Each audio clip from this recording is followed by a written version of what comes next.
Well, I was able to straighten this piece up to my satisfaction. So I think that that will work. So a little bit of molybdenum on a few of these faces, and I'm not putting much there, just want it to run smoothly.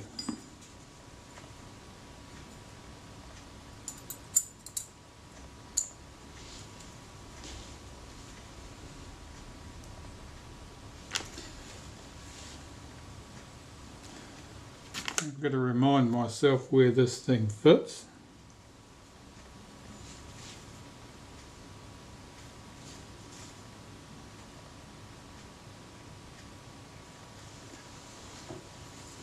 And I think it fits in here. Let's put a bit of molybdenum on there.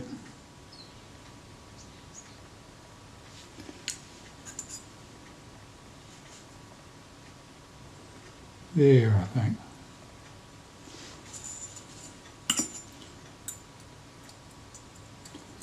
This plate goes on there, and then this piece, just hold it all together. Let's pop that down. Bit of molybdenum on this plate wouldn't hurt. You can see where the lines around the edges where it's run.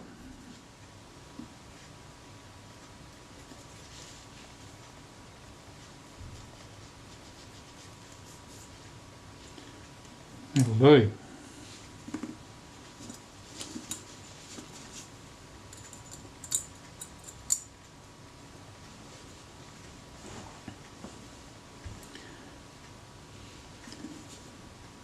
This piece goes where? There? Yes, there.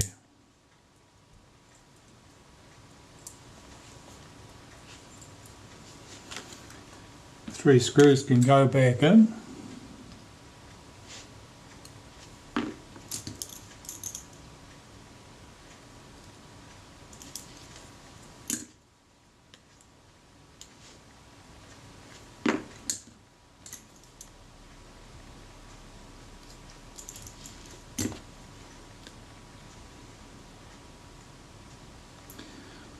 So there were two major faults with this component as it arrived here. One was that the shaft for the shutter release was bent.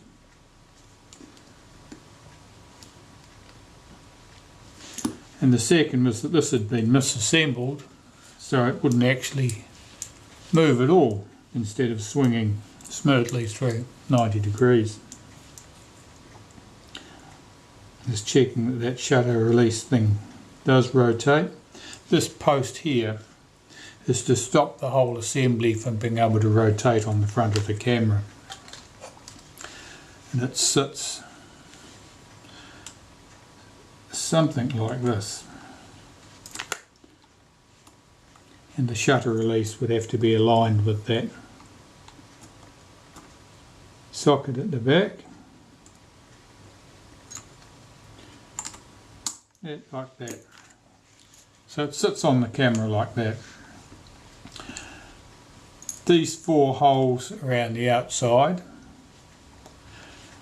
hold screws that clamp through to the chrome ring on the back of the inner helical, and that allows you to turn the entire inner helical, which of course pulls the shutter assembly forward with the focus. Let's pop that to one side. Have a look at the shutter.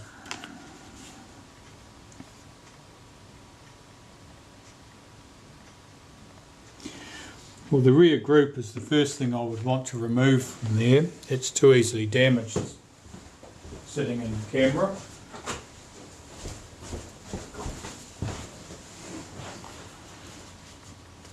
So I've got a nice clamp that I made many years ago. Add some polypropylene. So that lens looks quite good. I'll pop that to one side. Be very careful with that.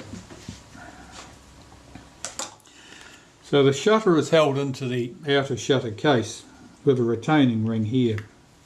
Now these retaining rings are almost always extremely tight and awkward to get things off.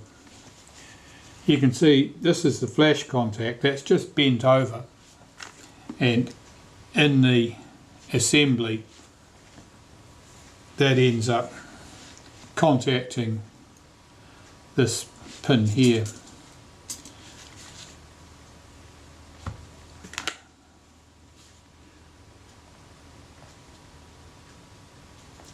Got two pins at the back here, one cocks the shutter, the other releases it.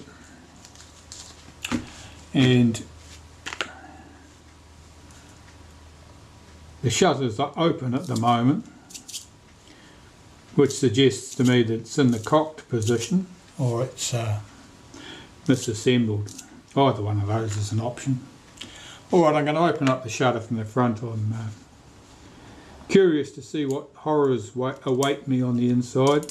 So I'll remove the retaining ring, remove the speed cam and the shutter.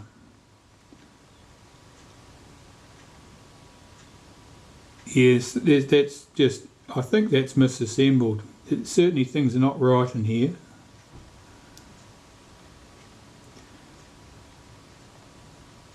We shall see. Yep.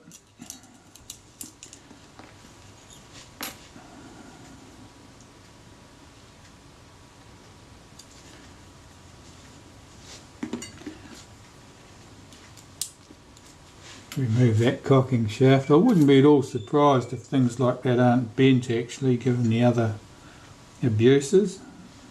It looks reasonable. So if we were to cock the shutter manually, it doesn't want to drop in. The shutter's not running. Now the self-timer had been set. Okay, and you saw there that the shutter did actually fire, so we can cock the shutter manually.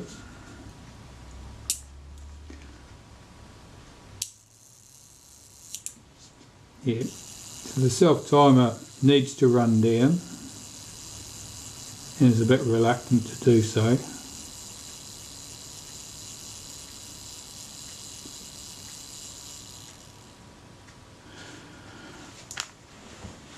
I'll put the other components back in the shutter where they should have been, and we'll see if the shutter will run.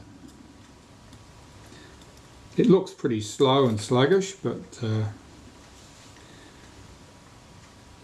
for our purposes I just want to see if it will work. Okay.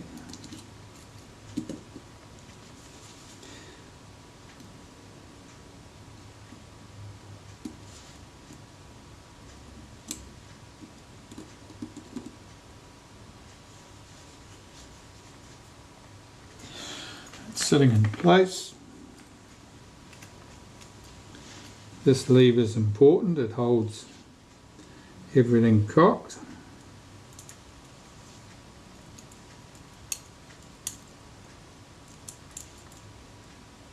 If I get it down in position correctly.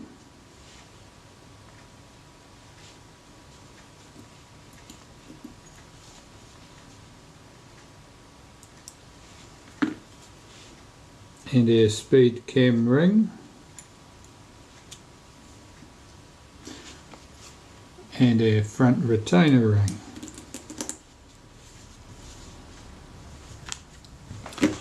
Now, will it cock? That's the next question. Will it cock? It cocks. And will it release? It did release.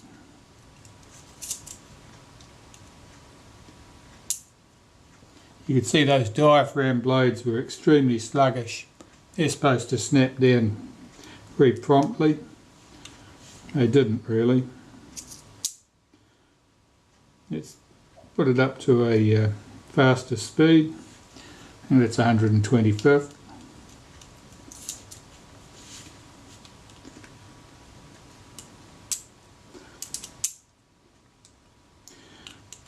Where you saw those diaphragm blades close down part of the way, they were only closing part of the way because my tool was obstructing the release at that point.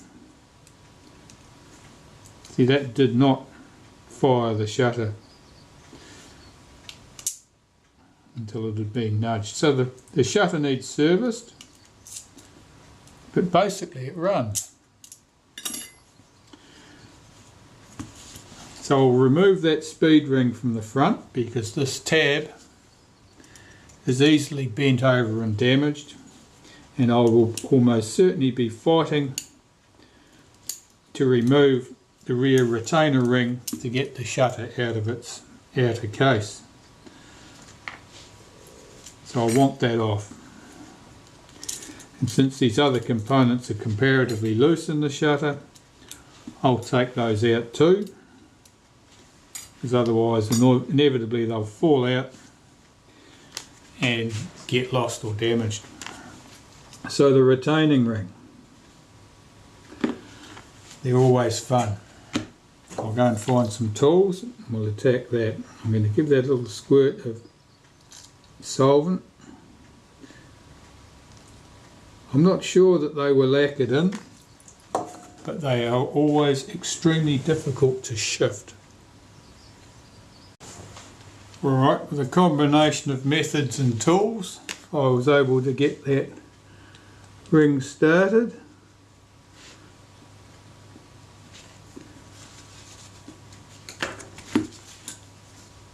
I've used a plastic clamp tool to hold the whole case of the shutter, and I used a tool, an old tool of mine that was designed to remove retainer rings for a 3C type,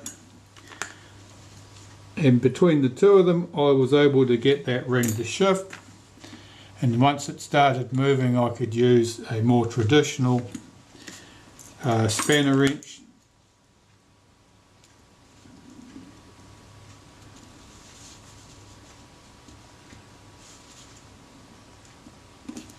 and it's still a little bit reluctant to come off. That's better, it's spinning off now.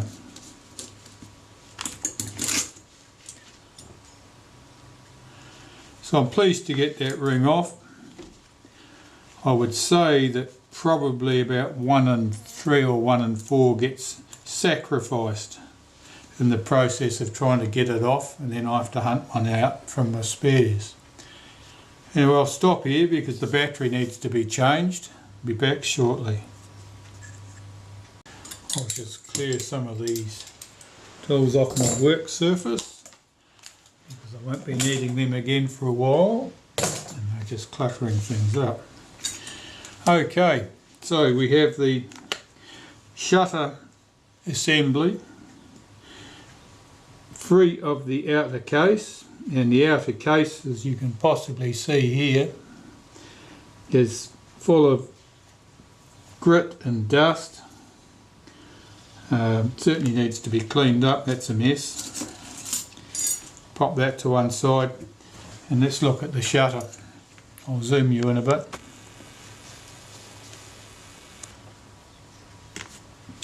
Okay, so we have springs here on the back.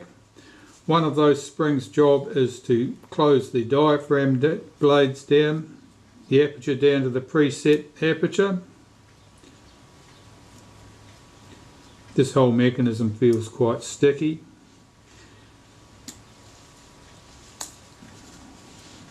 So I'll remove that spring. This one here does the aperture, I think, yes. See, this should just snap down. See how slow it is? That should just snap back into place. That's a sure sign that things are sticky. Unlike a rangefinder camera, normally you're only concerned with the speed of the shutter blades, that they work correctly at the set speed. With a camera like this, an SLR, you are viewing through the taking lens. You're typically viewing at full aperture. When you release the shutter, one of the first things that happens is the diaphragm blades should shut down to the preset aperture, and so they need to snap down promptly, just like shutter blades would. Now this is very, very sluggish and stiff. It's not good at all. That would have prevented the shutter from working, and it certainly would have prevented the shutter from providing appropriate exposures. I'll strip down the shutter now. First I'm going to remove the main drive spring, and I'm going to inspect that to see if it's in good shape, and it is. Those springs lose tension over time, particularly if they've been left in the camera for long periods of time in the cocked position. That one appeared to be quite good. So I will remove this flash sync gear here, or the flash sync gear lives under that piece. That's lever releases the shutter itself.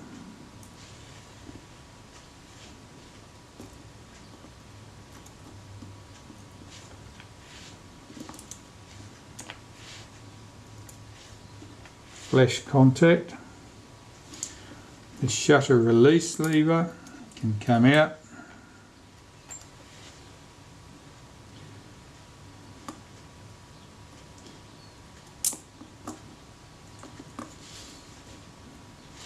Just looking for that screw in the shutter. It had made its escape already.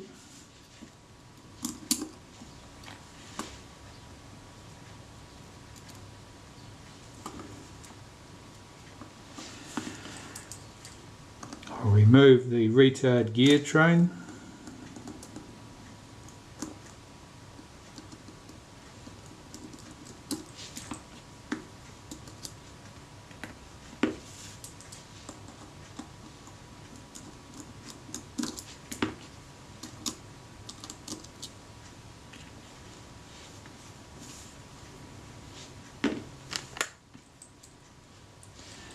I want to remove the spring here.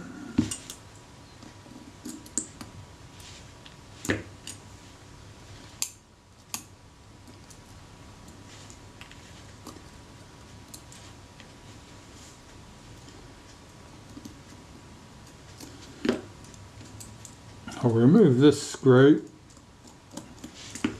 It holds the retainer for the main drive spring, just because it'll allow me to lift the main drive cam off the shutter. That's very gummy. It didn't want to rotate as smoothly as it should. I've got no idea why. So what have I got? I need to remove this spring here, that very fine spring, before it decides it would rather be on the other side of the room. Be very careful. So I'm putting a toothpick here so that it can't get away, and I'll lift that spring out and I'll pop it into a container so I can see it easily. This screw here is a post, and it's got a wee slot either side to engage a screwdriver, and I just need to find the appropriate screwdriver to engage those slots. That'll do. Just need to get that started. That post, you have to be very cautious undoing that screw, because the points on your properly mutilated screwdriver will extend down beyond the slot and the screws and then catch the spring underneath. So if you twist it, you'll bugger up the spring.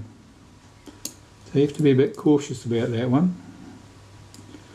I probably should make another screwdriver. It's short enough that it can't do that. It's a task for another day.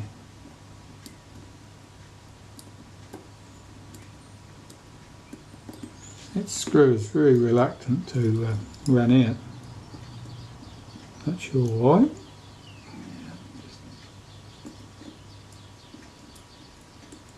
That's better.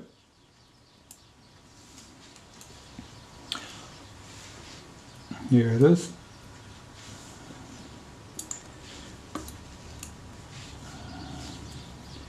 There's a spring here.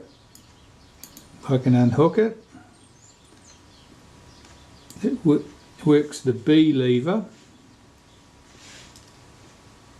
So those little springs, which are easily lost, I'll carefully put to one side. And my shutter now is ready for me to split the case. So I can work from the rear of the shutter and remove these components. 3 screws here hold that diaphragm setting ring in place. 2 of them are the same, one of them is not. That's a post that the spring hooks to. The spring that is supposed to snap the diaphragm down to the preset aperture when you release the shutter.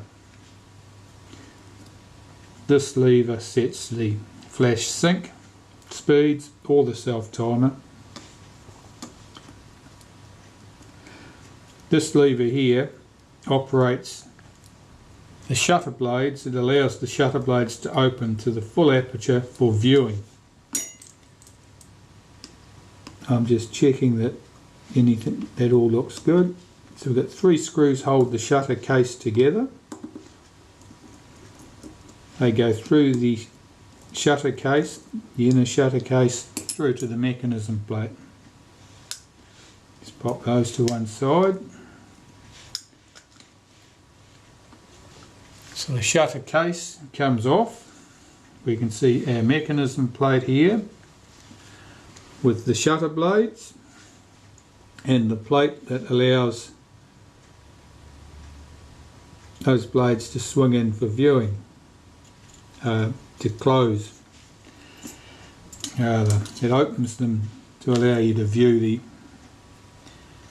image prior to exposure. The mechanism plate is fairly unremarkable. It looks, for all practical purposes, the same as the mechanism plate on many other synchro compors, as in the ones in the 3Cs and similar cameras.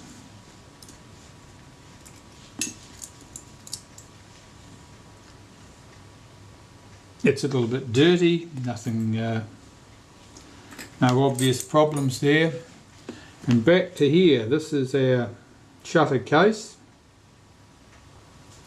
with our diaphragm, which we believe is a little bit sluggish and sticky. And oh yeah, I mean, I've got all the control gear off now, so all the remaining sluggishness is down to the diaphragm blades and the retaining plate and contaminants in between them. So there are 3 small screws here.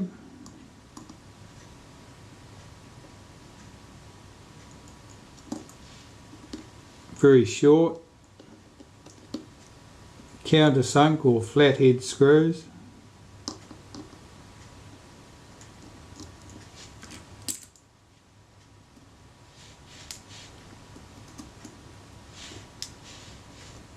Like all tiny components, easily lost, so I'll put those carefully to one side. Tip the diaphragm stuff out of the case. Here's the setting ring, our blades.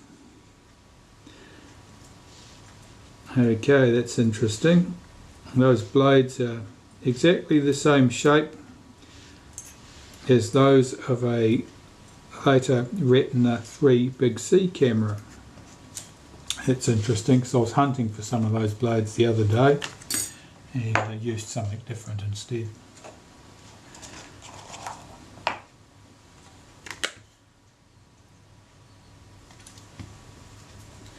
So I'll start with this case, and I'm just cleaning this with cotton buds or Q-tips, moistened with naphtha, cigarette lighter fluid,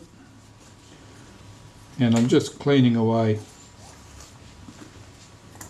old grease and contaminants, oil, stuff that shouldn't be there. The case is quite dirty inside.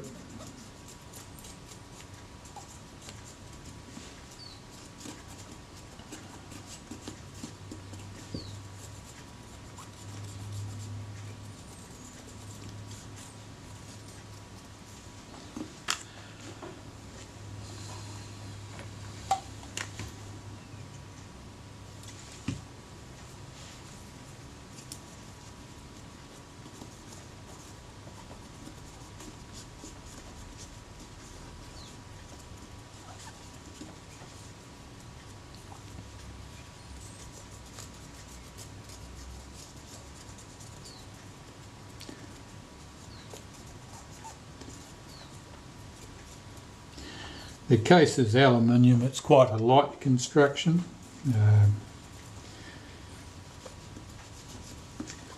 If cameras get dropped, cases like this can get distorted and you end up with mystery problems, like you take in a shutter for service and it's obviously a little bit oily, and you clean it, you put it all back together and it still won't run freely. And sometimes it's because the whole case has been compressed from the camera having been dropped on its nose, so that there is insufficient clearance for the components to move freely.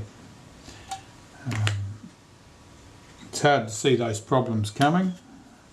They're annoying when you discover them.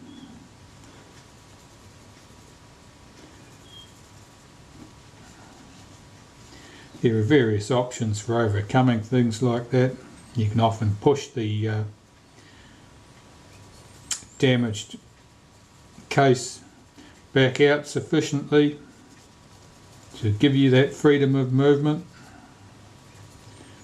I have seen people who have set a shutter up in a lathe and they have one end of the case screwed into a holder on the chuck, and the other end of the case, the lens tube, screwed into a unit fixed into the tailstock, and they simply apply some pressure, winding out on the tailstock slightly, and effectively stretch the case back open. That would certainly be a very neat and controllable option if you had a lathe and if you'd turned up the appropriate tools to allow that to happen. If you haven't, you're down to other methods which might involve pressing the case back into shape, or even using a block of wood and a hammer and thumping it in the appropriate spot in order to push it back into shape. And if it's beyond those sorts of answers, well, there's always finding a parts camera and taking a good part from that. Okay, so guys, there's a lot of filth coming off that ring, so it's no wonder things didn't want to move smoothly.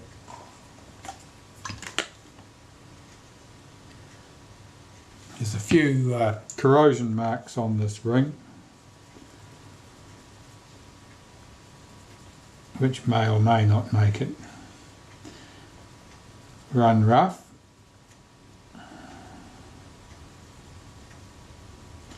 But this biggest problem is the oil that's on it.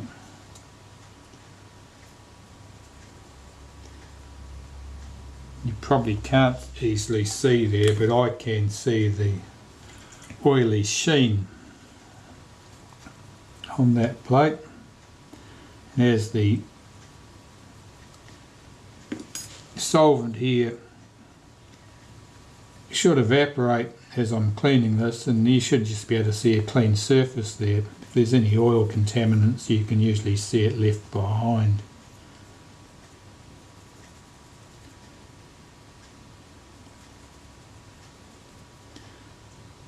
That's quite good. I'm just rubbing the cotton bud over those discoloured marks, which is corrosion, and it's fingerprint. It'll be from a fingerprint. It'll be that when someone was assembling this shutter for the first time, or handling the parts, moving them from one place to another prior to assembly, it's been picked up with bare hands. And just the moisture and the chemicals in perspiration are enough to promote corrosion there. And you can see a fingerprint pattern in it. That's very, very common. Alright, so that case and those two rings are clean. I'll pop those to one side and turn my attention to these blades. I'm going to have to turn my piece of paper over because I can't be cleaning them on a filthy thing like that.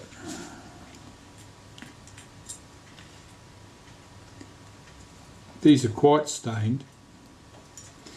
Diaphragm blades are difficult to deal with, more difficult than shutter blades, because shutter blades you can polish with metal polish, or you typically use Brasso, and you can remove any marks from them quite well. But with shutter blades, diaphragm blades rather, diaphragm blades have pivots on them, little rivets that stick up, and those pivots effectively prevent you from using polish and a rag to polish the blades smoothly, because the rag's prone to catching on those rivets and bending the blade.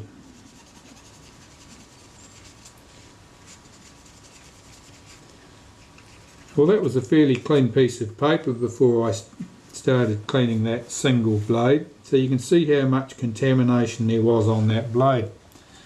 I'm just going to clean that with the other end of the cotton bud, the fresh end, and I'm just doing that blade again to make sure it's all completely clean.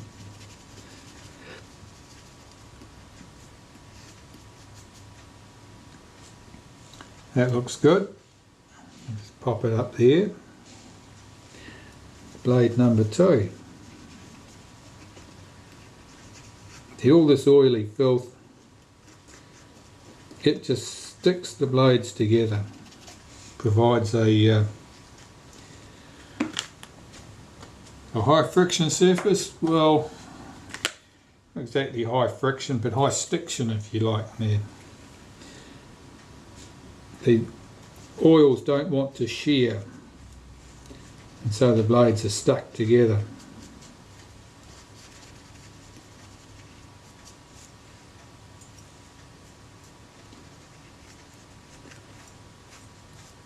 Problems with blades, oily blades, either diaphragm blades or shutter blades, are always more pronounced in cold weather.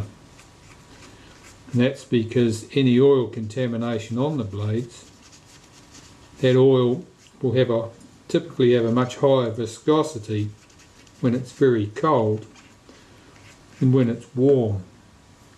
So a camera that'll behave nicely on a summer holiday when the ambient temperature is very warm may fail to work completely on a winter holiday, and then be back to normal for the following summer.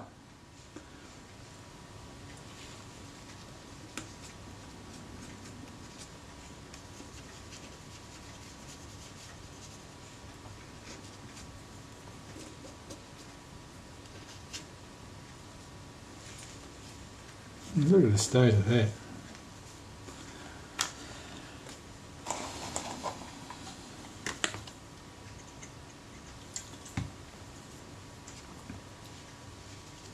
Sometimes you wonder how the oils and contaminants could have found their way to the blades to this degree.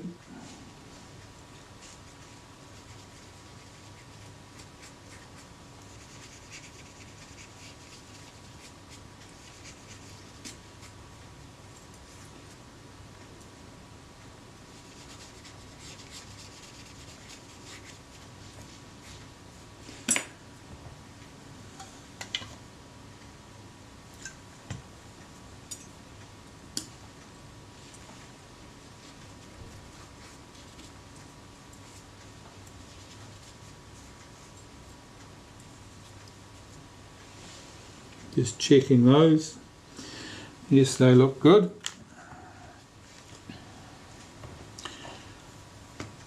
And now I want to reassemble them to their plate.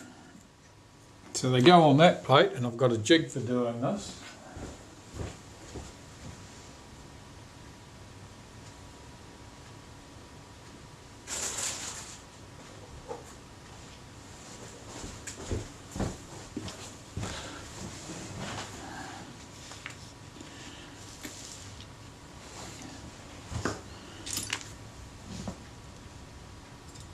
Make sure I've got my plate the right way up.